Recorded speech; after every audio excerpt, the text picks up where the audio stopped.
Hello everybody, this is Shiva Mulankatil.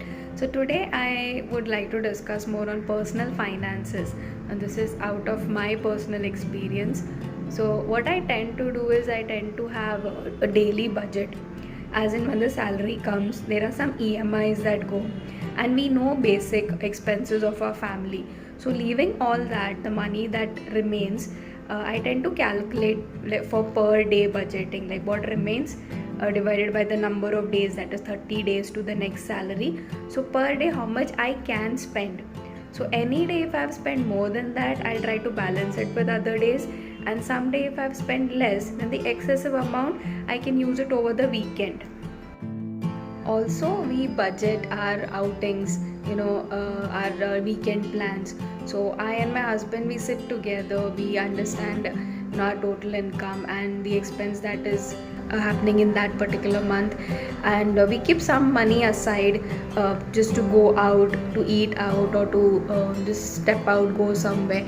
So even that we have a rough budget in head, that how much the traveling will cost, or how much the eating expense or watching movie. So those things are already thought and well planned, that it's okay to spend this much, or it is not okay, or anywhere if we have spent more, we try to balance it with something else. Like if we have spent on traveling, we tend to reduce on food, and if there's no much traveling expense, we tend to spend little more on the food part. So we try to balance it up so that we have not unnecessary spent.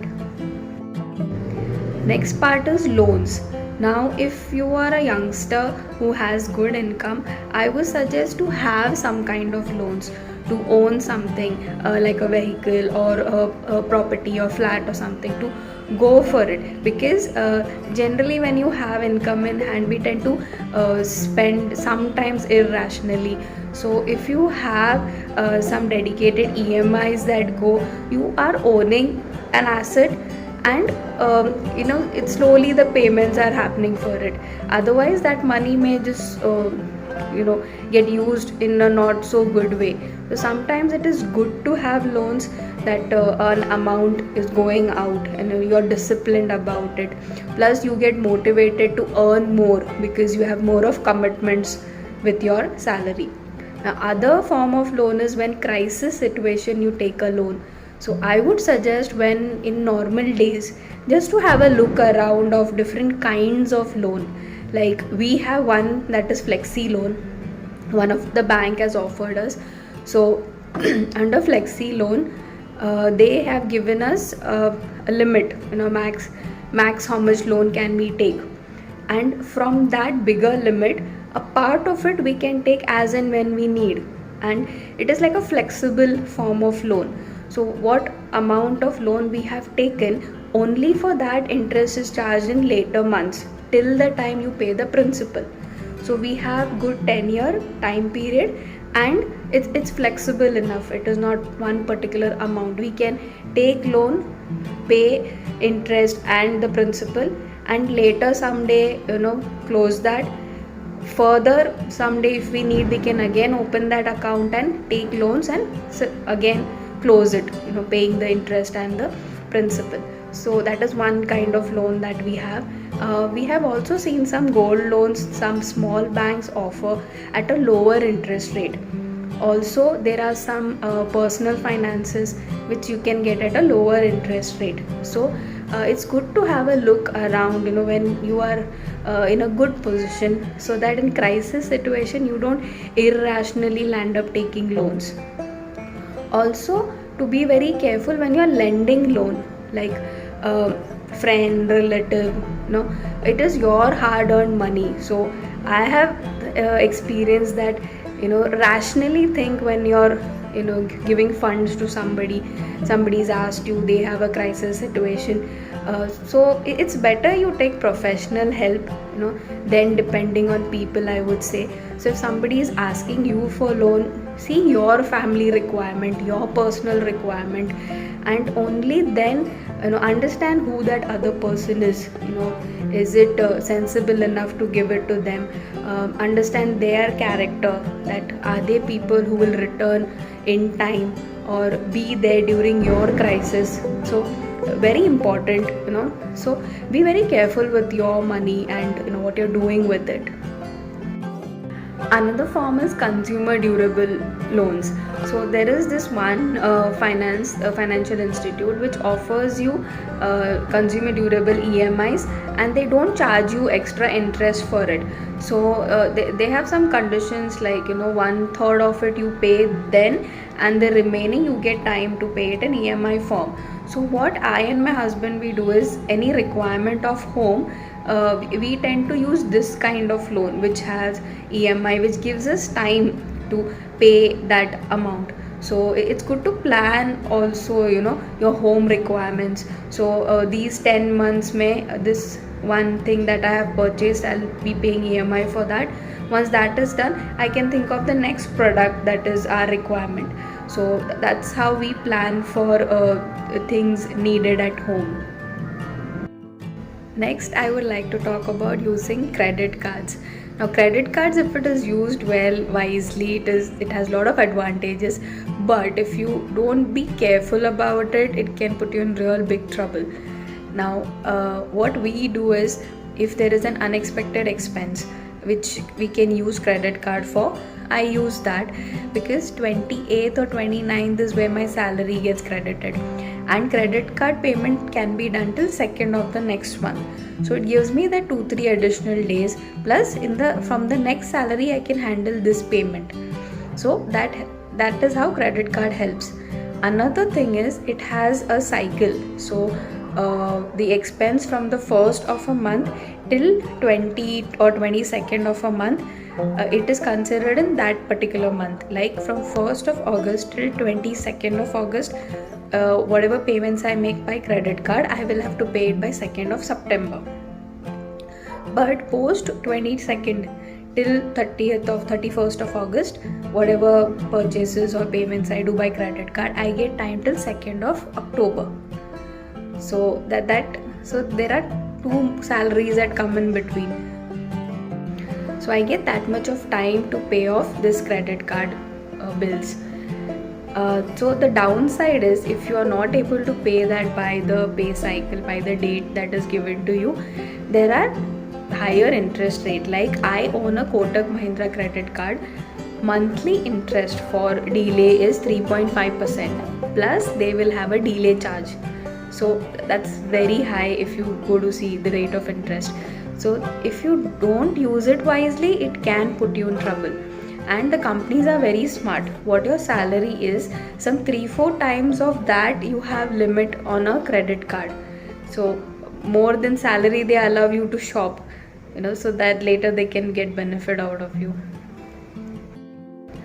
So I and my husband, we tend to discuss on our current expenses, what are unexpected expenses coming up, and how to deal with our current finances, what expenses I will take care, what he will deal with, and how much will remain, what kind of savings to be done, which amount to be moved to which account. So the different income sources, like if in a family, if there is more than one member who's earning, well, can sit together and plan it out.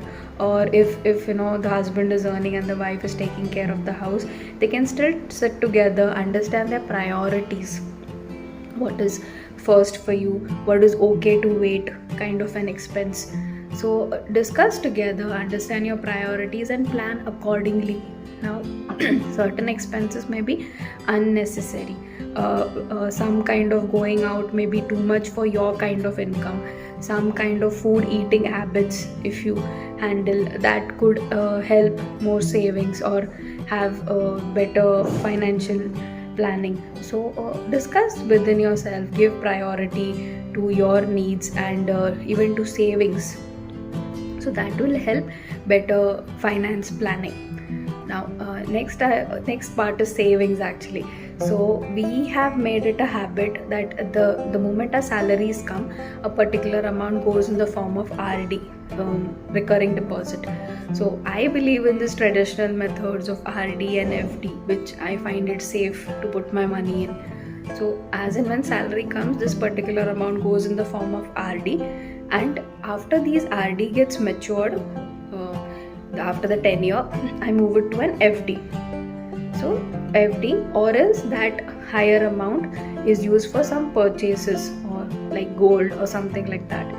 So it is also important to know what are you doing with these savings. Either you keep it in the cash form as an FD, or you can buy something which appreciates, the asset which has an appreciating value. Now, very important to understand things that you purchase. Does it have an appreciating value or a depreciating value? Like if you buy phones or even vehicles, vehicles which are needed, two-wheelers for your family transport, that is understood. But extra vehicle, if you're not needed, prefer don't buy. Also phones. So if you're okay having a 20,000 phone or 25,000 phone, you need not buy a 40,000 or a 50,000 value phone. So also your data pack, understand which pack is needed, which is not needed. So know what is your requirement and accordingly buy things. If you put money in gold or in kind of property or having a flat, now flat is a very bigger thing, property also is a bigger thing, but if you invest in gold, it keeps appreciating. Most of the time the value of the gold increases, so that benefits, it adds up to your existing wealth. So be careful of what you're buying. Now things like AC, washing machine, fridge, these are requirements. As of today, every family needs that. I'm not talking about these things, but where you don't need certain products, don't go to buy them. Just you can substitute it for a better, lesser value, or use that money to buy something wherein the value of that will appreciate later in future. So having savings. Also, my father-in-law had this habit. They used to have one account, saving account, wherein sometimes some money would be moved aside, and that saving account will not have a debit card, may not have a checkbook. So if you have to remove money from there, you will have to go to the bank, fill that slip, withdrawal slip, and take that money. So because it is tedious, nobody may really do that. So some money we can move it to an account like that, where your access to that is not that easy. So that is another way of having some kind of savings.